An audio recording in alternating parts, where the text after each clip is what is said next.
It's Friday for a lot of people. This is the start of the weekend. And I guess for a lot of people, it's even longer because from what I see, some people have already started to plan trips for Thanksgiving.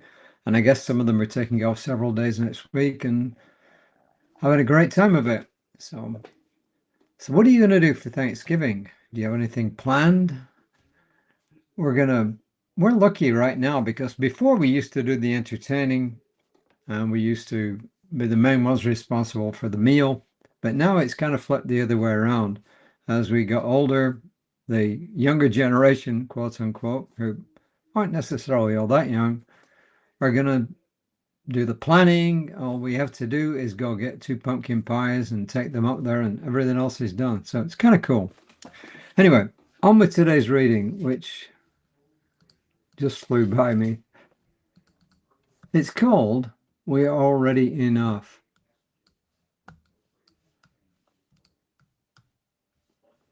And the first quote is from a fairly well-known person in the realms of spirituality, meditation, Pema Chodron, who is a Buddhist, she's a Buddhist nun, I believe. And she said, "You are the sky, everything else is just the weather. You are the sky, everything else is just the weather." And this is Ernest Holmes in Thoughts Are Things. You do not have to imitate or compete, for you are a special creation of God. I'm applying the emphasis here. Thoughts are Things, and it's on page 77 of that publication. And this is Rev David Alexender talking about some of his childhood experiences where sometimes what parents want is not what kids want, and sometimes what parents want is more for themselves than it is for their kids. And here is an example. He says, in junior high, I competed in a spelling bee and I advanced to the state level. My mother, with her strong competitive spirit, wanted me not only to do well, but to win. After my teacher casually mentioned research on subliminal studying, my mother bought a set of cassette tapes and had me record myself reading and spelling every word in the competition manual. He says, night after night, it probably wasn't funny to him at the time, or maybe looking back on it, he says, night after night with headphones on, I slept very little. Why am I laughing? Because I got into all this subliminal stuff myself. Did it work? I'm not sure. I think it worked to some extent, but anyway, that's another story. He says, the pressure to avoid disappointment grew heavier with each passing day. By the time the competition arrived, I was so sleep deprived that concentrating felt nearly impossible. And when I didn't place, her disappointment lingered for days. This pattern repeated itself in choral competitions, speech tournaments, and sports, anything centered around competition, gradually shaping an underlying anxiety around performance and achievement. These experiences planted seeds of overachieving perfectionism, a subliminal drive to earn worthiness through doing, to secure belonging by performing for others. He says, and I know I'm not alone. Many of us have such memories, moments where approval felt like love and achievement seemed like the only ticket to being enough. There's nothing wrong with doing our best. But when driven by fear or disappointing others, doing our best becomes suffering in disguise.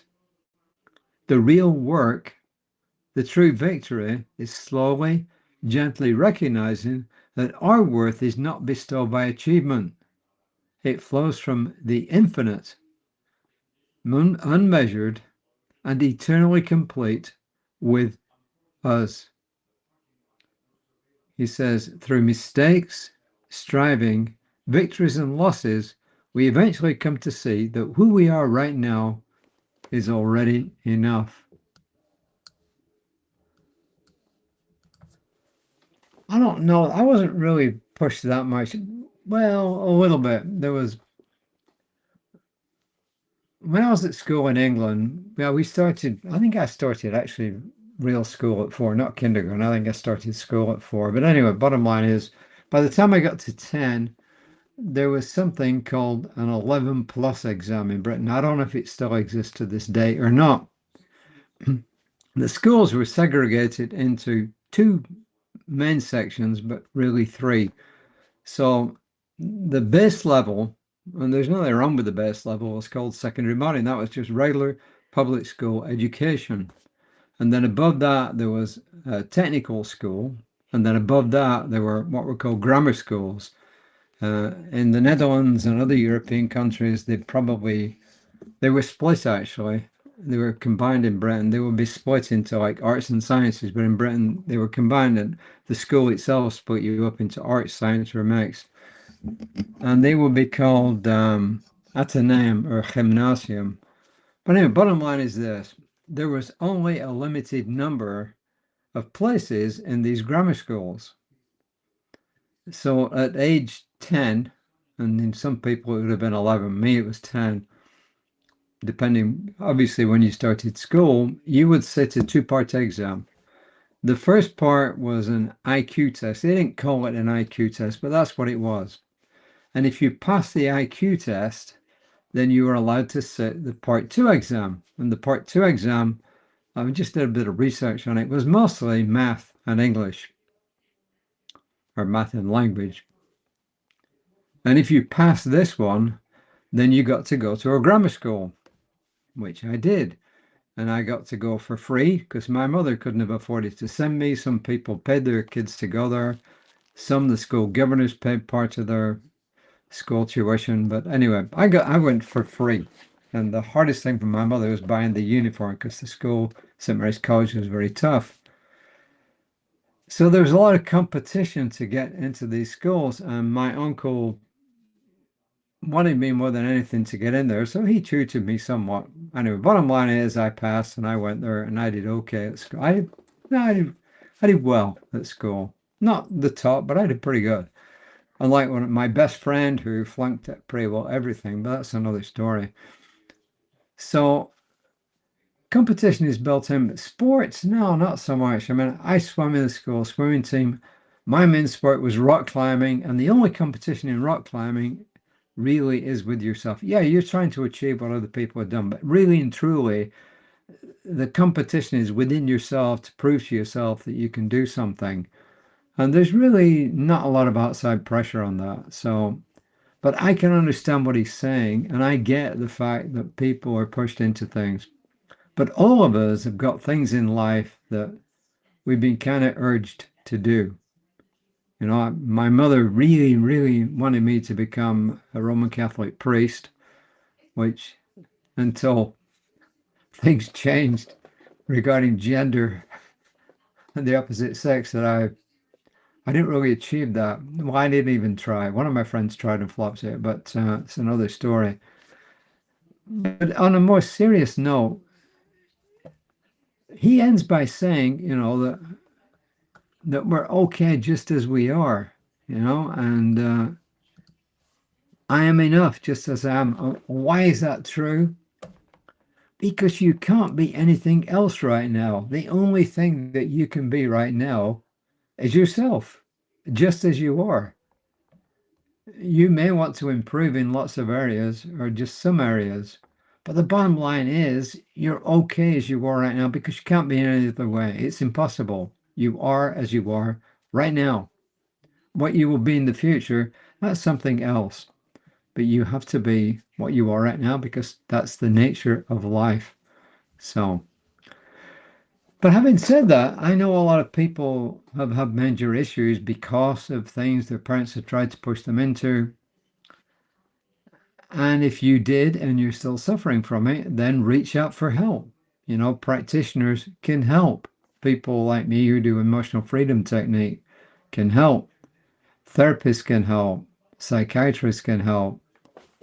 Advisors can help. So if you think you have got something that's really holding you back or that's really always on your mind, then reach out for help. Can you do it on your own through spiritual mind treatment? Absolutely. And try it. But if it doesn't work, reach out to a practitioner. Reach out to somebody like me. Reach out to as a minister or whatever. Or reach out to a therapist, a psychiatrist. And I always tell people this because it's important. Some things we can do on our own, and you'll soon know if you can or you can't. And if you can't, there is absolutely nothing wrong in reaching out for help. Why? Because I am enough just as I am. I am enough just as I am. So I'll be back tomorrow, hopefully 5 o'clock. Yeah, I should be back at 5 tomorrow. That should work. And failing that, have a good rest of the weekend. And if this is your start for the Thanksgiving celebration, well, fantastic. Have a great time. And I will see you next time you tune in to this channel. And yeah, sometimes our messages are more serious, sometimes they're less serious. Today, I think it's a good thing to say. I am enough, just as I am. And that is my closing prayer, that you are enough, just as you are. And I claim this as truth. In gratitude, I release it into the mind of God, calling it done. And so it is.